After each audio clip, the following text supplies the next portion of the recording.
Bonjour. Aujourd'hui, appelez à la gloire et à la vertu.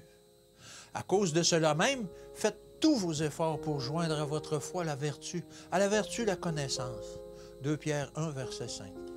Dieu nous a appelés à la gloire et à la vertu. Nous n'avons pas le droit de nous assimiler au monde, de nous habiller, de parler ou de vivre comme les mondains. Dieu nous propose un niveau élevé à atteindre. Pour que l'homme y parvienne, Dieu a envoyé sur cette terre son Fils unique. À notre place, le Christ a fait le sacrifice infini. Il a déposé sa couronne et sa tunique royale. Il a revêtu sa divinité de l'humanité. Il est venu dans notre monde pour enseigner aux hommes et aux femmes des lois de la vie et du salut.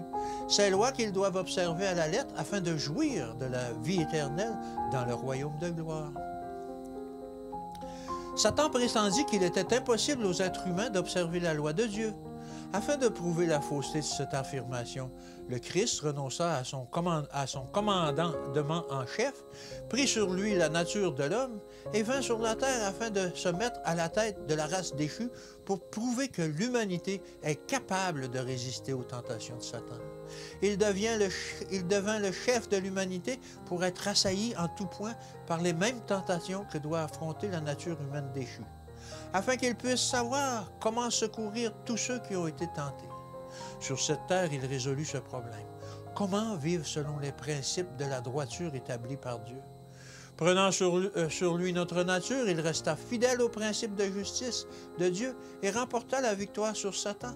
Il fut tenté en toutes choses comme nous le sommes. Cependant, il était sans péché. Avant que le Christ ne vienne en personne pour révéler le caractère de son Père, Satan pensait qu'il aurait le monde entier de son côté. Et aujourd'hui, l'ennemi joue toujours le jeu de la vie avec tous. Il cherche à susciter les dissensions et les divisions. Mais si nous sommes participants de la nature divine, nous nous dressons comme un tout uni. Ne nous laissons pas aller à penser que nos églises pourront jouir de la bénédiction de Dieu si elles persistent dans la désunion.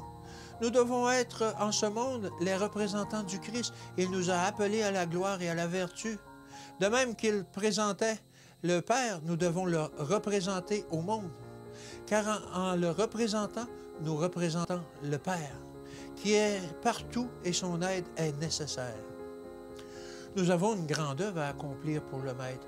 Jésus, ayant tout sacrifié pour nous, donnait sa vie pour notre salut. Lui ferons-nous honte par notre ligne de conduite? Il désire nous voir atteindre les niveaux les plus élevés. Lorsque par une foi vivante, nous nous emparons de la puissance d'un Christ vivant, lorsque nous invoquons ses promesses infaillibles et nous en réclamons pour nous-mêmes, lorsque nous recherchons le pouvoir du Saint-Esprit, nous mangeons la chair et nous buvons le sang du Fils de Dieu. Que Dieu vous bénisse et qu'il vous garde. Et à demain.